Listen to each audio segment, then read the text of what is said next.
A gente volta aqui 9h03, voltando com as imagens de trânsito aí na sua telinha, mostrando como é que está a situação aqui na nossa cidade, o movimento na nossa cidade.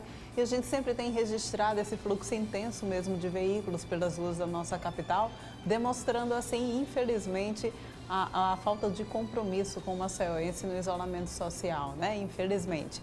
E a gente volta, olha só, aí imagens ao vivo da Rua do Sol nesse momento, 9h04, isso no centro da nossa capital.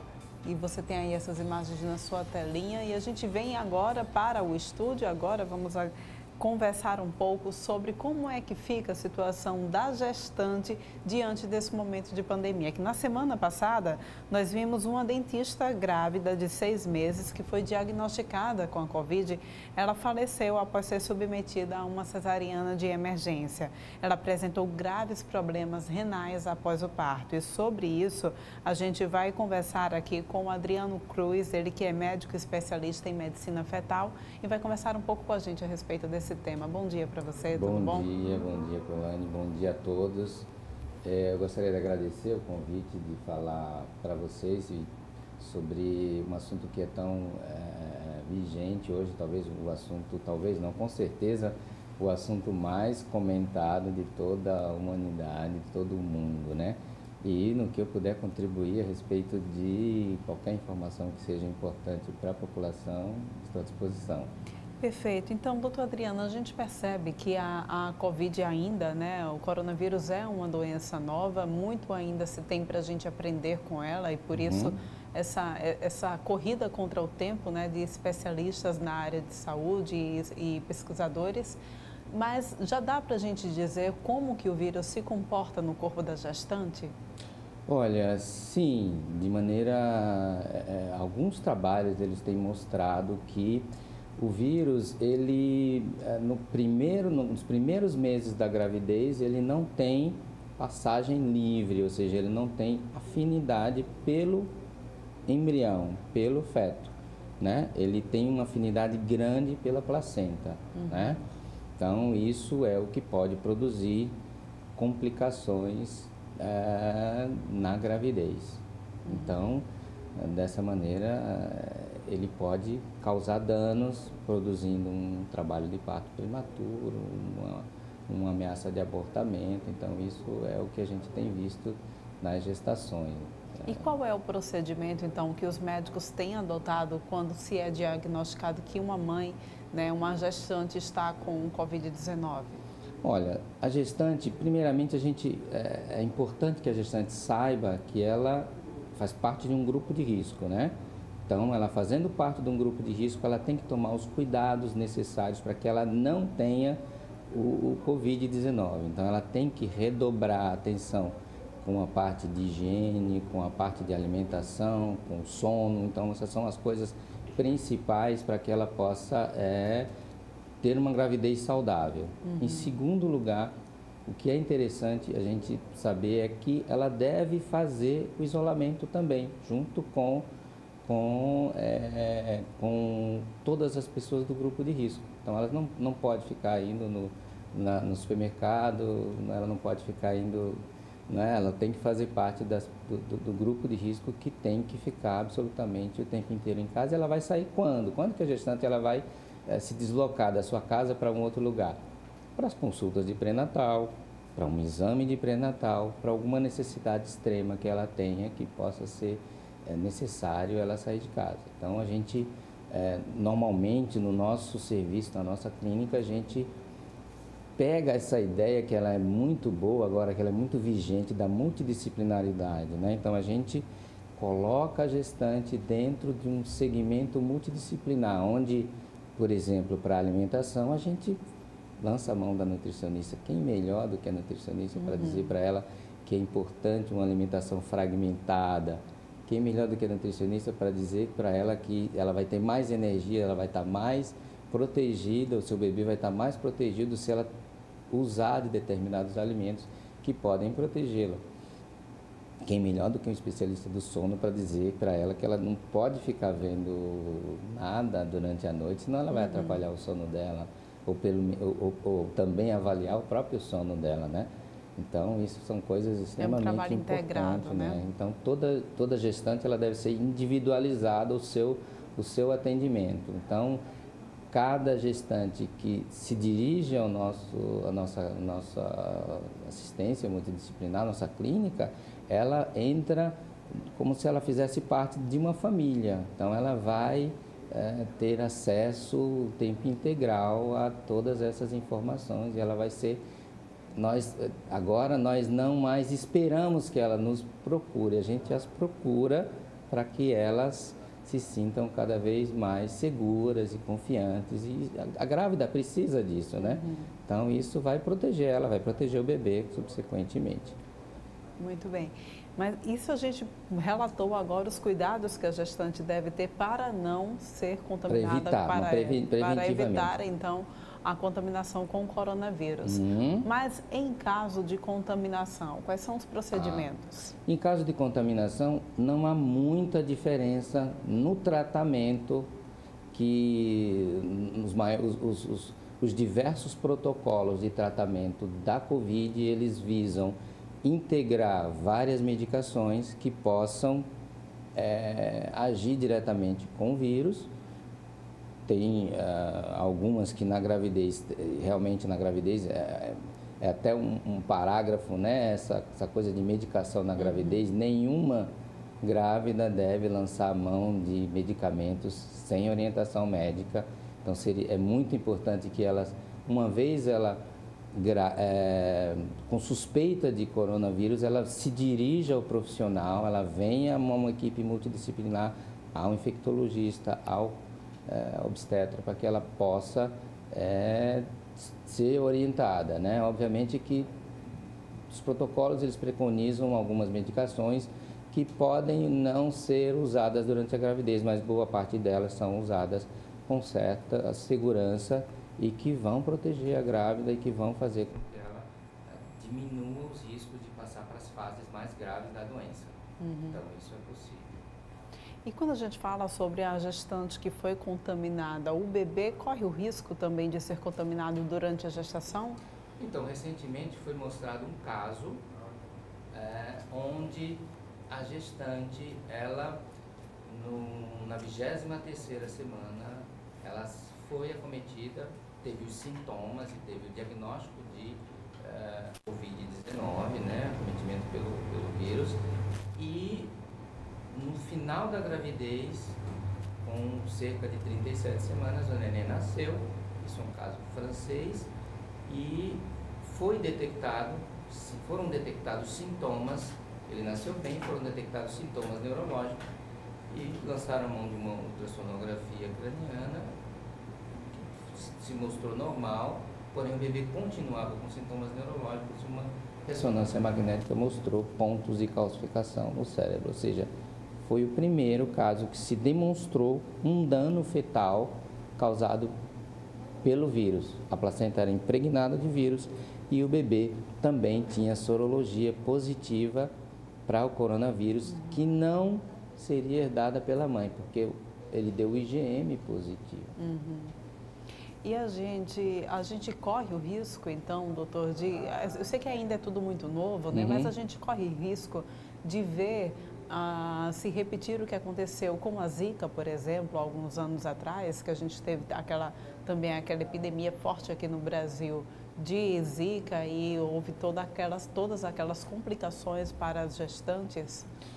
Na verdade, a gente ainda não catalogou os danos. Esse é um caso só, a gente não catalogou todos os danos que o vírus pode causar. Aparentemente, não são danos tão graves quanto o da Zika, que causava microcefalia muito grave, né?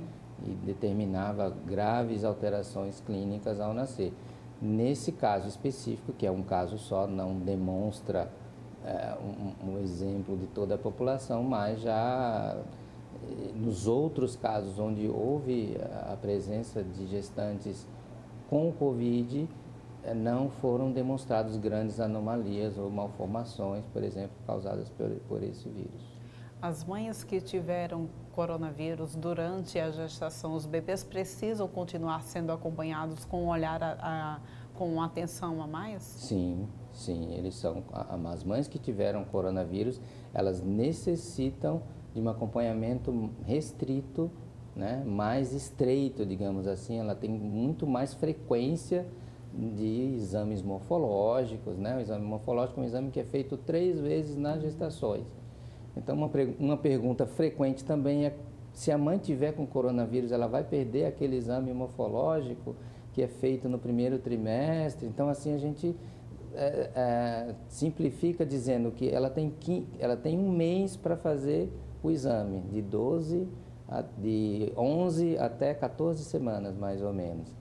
Então, ela pode ficar 15 dias afastada desse período, que é o período de 15 dias que o repouso, né, de contágio ele necessita. Então, ela não precisa se estressar, ela pode, o ultrassom morfológico da segunda metade da gravidez, a gente pode ficar 15 dias afastado e fazer o segundo morfológico. Então, pois é, ela precisa... Vale a gente lembrar, né, para quem está nos assistindo, que esses exames morfológicos, eles são imprescindíveis para acompanhar o crescimento do bebê e possíveis problemas congênitos que venham a aparecer.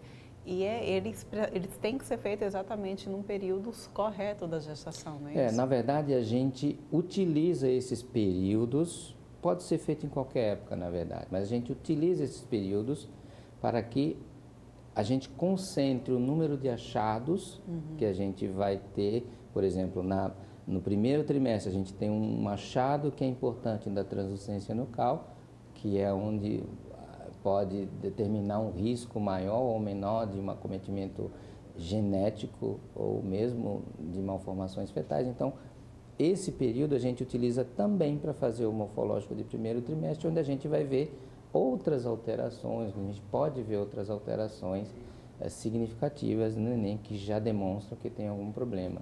E isso aí a gente passa para o segundo trimestre, que é onde o bebê já completou praticamente a sua formação, onde a gente já consegue ver bem a formação do cérebro, do coração, dos órgãos, praticamente todos os órgãos. E isso seria importante para que a gente visse também o crescimento, também o desenvolvimento da criança. Então, a gente junta esses parâmetros para que a gente possa fazer em determinados momentos da gravidez. São esses 2 momentos onde são mais realizados os morfológicos. Não quer dizer que a gente não deva fazer ou não possa fazer um morfológico após isso, sem problema nenhum. Tá ok. E a gente pode falar sobre o uso da cloroquina em gestantes? É recomendável, não é? Então, a cloroquina, ela na sua forma de disfosfato de cloroquina, ela é um medicamento de grupo de alto risco para o bebê. Porém, na sua forma de hidroxicloroquina, com doses controladas, diminuídas, com doses bastante restritas, ela pode ser utilizada, e o tratamento que é preconizado de uma maneira geral para o coronavírus, ele não se utiliza de grandes doses de hidroxicloroquina. Então, isso pode ser ponderado, isso é necessário que haja um acompanhamento bastante estreito, né? Tem que haver mais visitas, tem que haver mais assistência à gestante nesse momento para que ela não cometa, digamos assim, o erro de se utilizar de outras informações, porque o que não faltam são informações contrárias ou informações trocadas, e, né? A famosa frase fake news, né? Pois é. Doutor Adriano, só para a gente encerrar a nossa conversa, eu gostaria que o senhor pudesse deixar um recado, então, para as gestantes, para que elas possam se tranquilizar, e falando, é claro, da importância também de fazer acompanhamento pré-natal. Então, eu gostaria de dizer que o pré-natal, ele é o momento em que a gestante tem para se aproximar mais do que é a gravidez. A gravidez é um estágio de modificação corporal que não necessariamente é uma doença, mas que tem as suas peculiaridades que precisam que ela tenha um segmento bastante específico. E gostaria de dizer que a gente está à disposição para qualquer coisa, que as pessoas podem nos procurar, que elas podem tranquilamente, a nossa equipe está bem preparada para poder orientar e fazer o segmento das gestações. Muito obrigada pela tua participação aqui no TV Mar News. Eu que agradeço. Olha só, gente, agora a gente vai ver aqui o quanto que o número de descumprimento do decreto de isolamento social tem crescido aqui no nosso estado. Vamos acompanhar na matéria de Mara Almeida. A Polícia Militar de Alagoas, somente no último domingo, flagrou 36 casos de descumprimento ao novo decreto do governo do estado, tanto aqui na região da capital, como também no Agreste. Quem conversa com a gente sobre esse assunto e explica como é que está sendo feita essa fiscalização do novo decreto é o Tenente Coronel Gouveia. Bom dia, Tenente Coronel, obrigada pela sua participação aqui no TV Mar News. 36 casos em diversos municípios, né, daqui do nosso estado. Bom dia a todos, tá certo? Essa fiscalização, ela foi feita na nossa capital, Maceió, né, na região metropolitana, ou seja, em toda a área que o Comando de Polícia da capital, ele abrange, né? E também na região do Agreste, na cidade de Arapiraca. Então, foi uma área bastante extensa e pela quantidade de flagrantes que nós tivemos, a gente percebe que não há tantos casos assim de descumprimento. Há alguns, mas esse número é um número aceitável pelo tamanho, a imensidão da área que foi abrangida, tá certo? Mas o ideal seria que esse número fosse bem menor ou que ele não existisse, né? Mas a nossa fiscalização, ela está presente, né? E o bom que não verificou-se a necessidade daquele último recurso, que é a condução do infrator para a delegacia, o uso da força policial para conduzir o infrator à delegacia. Então, o diálogo, a orientação está surtindo efeito. Quais foram os principais casos de descumprimento? Eles são referentes a quê, Tenente Coronel? Bares, né? E estabelecimentos comerciais que vendem a bebida alcoólica, né? A gente tem contatado muita gente comprando e querendo permanecer naquele local consumindo, né? Fica aquela aglomeração de pessoas na porta dos estabelecimentos, principalmente nas partes periféricas das cidades. Quando esses estabelecimentos eles descumprem o decreto do governo do estado, o que é que acontece com eles? Olha, veja só, a fiscalização ela é feita conjunta, é uma operação conjunta. A prefeitura municipal e o estado. Os órgãos fiscalizadores do município, ele pode autuar aquele comerciante que ele pode sofrer uma multa e essa penalidade pode ir até a cassação do alvará para que ele não possa mais exercer aquela atividade comercial. Como é que está sendo mobilizado esse efetivo para fazer esse cumprimento do decreto do estado? São muitos policiais que estão nas ruas?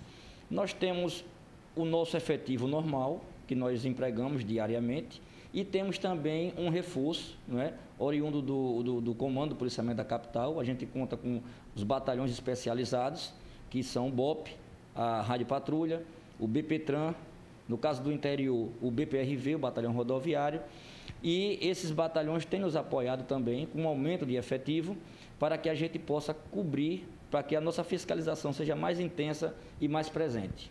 A população ela é uma forte aliada nessa fiscalização? Ela também pode ajudar a Polícia Militar? Sempre, não só na questão da fiscalização do Covid, porque em época de pandemia, o crime, as modalidades criminosas, elas não cessam, elas não acabam.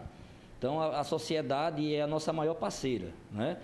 Denunciando não só o descumprimento do decreto, mas como todo e qualquer crime que ele saiba, tome conhecimento ou presencie na sua área ali onde ela reside. Como é que se pode fazer essa denúncia? Quais são os contatos? Nós temos o 190, que é o nosso Copom, onde o cidadão ele liga e essa resposta é mais rápida, né? Só que essa de 190 ele vai ter que passar os seus dados para a gente identificar, porque a gente recebe muito trote. Então tem que ter essa participação da sociedade. E o nosso 181, né, que é o Disque Denúncia, onde nesse canal o cidadão ele não precisa se identificar, tá certo? Ele vai ligar vai fazer a sua narrativa, ele não vai ser identificado e a Polícia Militar vai passar aquela denúncia para o policiamento da área para que aquilo ali seja checado e investigado. Qual a mensagem, então, para a gente finalizar, que a gente pode deixar para o pessoal que está nos assistindo, Tenente Coronel? A mensagem é que a Polícia Militar do Estado de Alagoas sempre esteve e sempre estará ao lado da sociedade. E a gente espera também esse feedback de toda a sociedade alagoana, que nos ajude neste combate ao Covid e também no combate à criminalidade. Muito obrigada pela sua participação aqui no TV Mar News. Bom dia. Bom dia a todos. É isso, então, Porlane e pessoal de casa. Se você quiser ajudar a Polícia Militar, né, nesse combate aí, não só ao descumprimento, né, referente ao decreto do Estado, do governo do Estado, como também aos outros crimes, basta você denunciar 190 ou 181. Lembrando, gente, que é muito importante que não se passe trote, porque isso acaba atrapalhando todo o trabalho, né, que está sendo desenvolvido, toda a logística que a Polícia Militar está fazendo para cumprir a lei. Com imagens de Márcio André, Mara Almeida para o TV Mar News. Pois é, gente, vamos fazer a nossa parte cumprindo, né, o decreto emergencial de isolamento social. Olha só, a gente continua falando ainda sobre essa situação de pandemia e agora a gente vai falar sobre bem-estar e alimentação. A gente recebe aqui no estúdio, via Skype, a nutricionista Yasmin Santana, que vai conversar com a gente sobre a necessidade da gente manter uma alimentação saudável nesse momento de pandemia. Yasmin, bom dia para você, tudo bem? Bom dia, tudo bem? Então, Yasmin, é necessário, principalmente nesse momento em que a gente está vivenciando de pandemia, de um vírus, né, é imprescindível que a gente tenha uma alimentação saudável para a gente garantir o fortalecimento do nosso sistema imunológico, mas é também praticamente impossível a gente, diante de toda essa situação de ansiedade, também não acabar recorrendo aí a alimentos doces, gordurosos, enfim. Como que a gente pode fazer esse equilíbrio nesse momento? Exatamente, né? Durante a pandemia, a gente passa muito tempo em casa e o que faz com que a gente se alimente de alimentos embutidos, enlatados. Então, o consumo desses alimentos aumentou bastante durante a pandemia. Por quê? Porque são alimentos mais fáceis, alimentos que vão durar mais na nossa geladeira e devido a isso a gente busca mais por esse tipo de alimento, né? É difícil porque a gente mudou muito a nossa rotina assim repentinamente, né? Mas por que a gente não deve escolher esses alimentos? Porque são alimentos que contêm conservantes, açúcar, sódio, que faz mal ao nosso corpo, né? Eles estão associados a doenças crônicas não transmissíveis como diabetes, hipertensão, que são fatores de risco para o Covid-19. Então, o que a gente pode fazer em relação a isso? Quando a gente for ao supermercado, evitar os alimentos processados, ultraprocessados, que são esses alimentos, né, que eu falei agora, que são biscoitos, sorvetes, a gente deve optar por alimentos mais saudáveis, buscar mais por frutas, verduras, legumes. Eu aconselho a listar, né, os alimentos para que a gente acabe não comprando mais do que o necessário ou acabar esquecendo algum alimento que seja de fato importante, né, para a nossa alimentação. Então, a busca por alimentos funcionais, alimentos como frutas, verduras, legumes, alimentos integrais, que são alimentos que contêm nutrientes essenciais para o auxílio, né, da melhora do nosso sistema imunológico. Agora, Yasmin, existe uma maneira, uma forma em que esses alimentos processados e os doces também, os gordurosos, existe uma forma em que eles têm uma ligação direta com o nosso cérebro que faz com que a gente se sinta mais calma ou se sinta mais... que causa esse bem-estar momentâneo, não é? Eu queria que você pudesse explicar como que esses alimentos agem no nosso corpo para nos causar essa sensação de prazer, né? E como que a gente pode fazer essa troca por alimentos saudáveis? Existe algum alimento saudável que possa ocasionar também essa mesma sensação para que a gente possa controlar a ansiedade? Com certeza. O chocolate, né, por exemplo, dá uma sensação de bem-estar porque ele ativa, né, o hormônio da serotonina, que é o hormônio do bem-estar, o hormônio do prazer, né? Os chocolates ao leite, ele contém mais açúcar, contém mais ingredientes. Então, o que eu sugiro? Que a gente troque o chocolate ao leite por chocolate 70% cacau, né? Que também é muito bom, né? E nos ajudaria a melhorar isso, porque o chocolate 70% cacau, ele não tem tanto, não tem açúcar, na verdade, nem conservantes. Então, seria o chocolate mais adequado e mais essencial para adequar na nossa alimentação, né? Existem também outros alimentos que auxiliam nisso, alimentos ricos em vitamina B6, amendoim, abacate, são alimentos muito bons e importantes para a gente adicionar na nossa dieta, porque eles também nos dão esse hormônio do prazer, que é a serotonina, né? Alimentos ricos em vitamina B6 e triptofano também. E quando a gente fala, então, sobre como se alimentar de forma saudável, fortalecendo também o nosso sistema imunológico, dá tempo, a gente já está vivenciando a pandemia, dá tempo da gente já mudar a nossa alimentação e já ver os efeitos dela?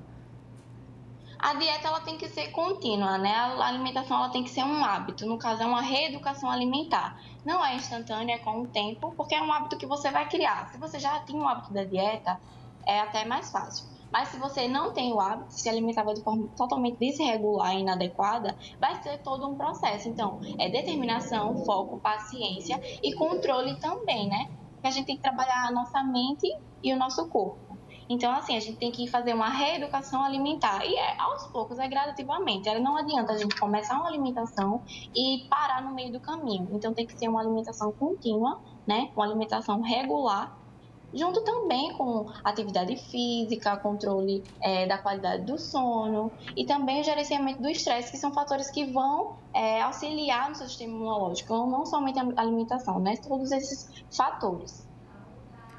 Como que a gente pode, então, qual a escolha perfeita, né? É necessário, então, procurar um nutricionista nessa época? É muito importante manter o contato com o nutricionista, né? Porque ele vai passar para você uma dieta específica, né? Porque a dieta ela é individualizada, a dieta é somente para você, a dieta do outro não vai funcionar com você. Então, o nutricionista ele vai te auxiliar, né? Vai passar para você esse acompanhamento necessário para você e adaptar conforme as suas necessidades, conforme o que você gosta, sem tanta radicalização, porque não tem como você seguir uma dieta radicalizando totalmente algo que você já estava habituado a consumir, certo? A gente não pode tirar, por exemplo, pão, leite, algo que você gosta de comer, não vai te fazer mal, porque a gente escuta muito, né, dizendo que o leite é inflamatório, o glúten faz mal, mas de fato esses alimentos só vão fazer mal para quem é intolerante ou alérgico a esses alimentos. Então, assim, o nutricionista ele vai te indicar e te direcionar ao que de fato você precisa, né? Porque a alimentação engloba o geral, né, do nosso corpo, não só é aquilo que a gente come, mas também é o que a gente a forma como a gente está sendo saudável através da nossa alimentação, né? Com certeza. Yasmin, muito obrigada pela tua participação aqui no TV Mar News e a gente volta a se encontrar, então, em uma outra oportunidade, tá bom? Tá. Olha só, e agora a gente vai conversando com vocês, mostrando aí a necessidade da gente também praticar a nossa solidariedade nessa época de pandemia. E o Instituto Arnon de Melo criou a campanha Juntos Solidária, em que você pode contribuir fazendo a tua doação, seja de alimentos não perecíveis ou de materiais de higiene pessoal e de limpeza. A gente vai acompanhar agora. Ajude os alagoanos que, neste momento, estão passando por alguma necessidade. Doe alimentos não perecíveis, produtos de higiene pessoal e limpeza. Pontos de arrecadação. Sede da TV Gazeta no Farol e no Quartel do Exército na Gruta de Lourdes. Uma iniciativa do Instituto Arnon de Melo. Faça você também a sua contribuição. A gente vai agora para um rápido intervalo, mas volta daqui a pouquinho, não sai daí.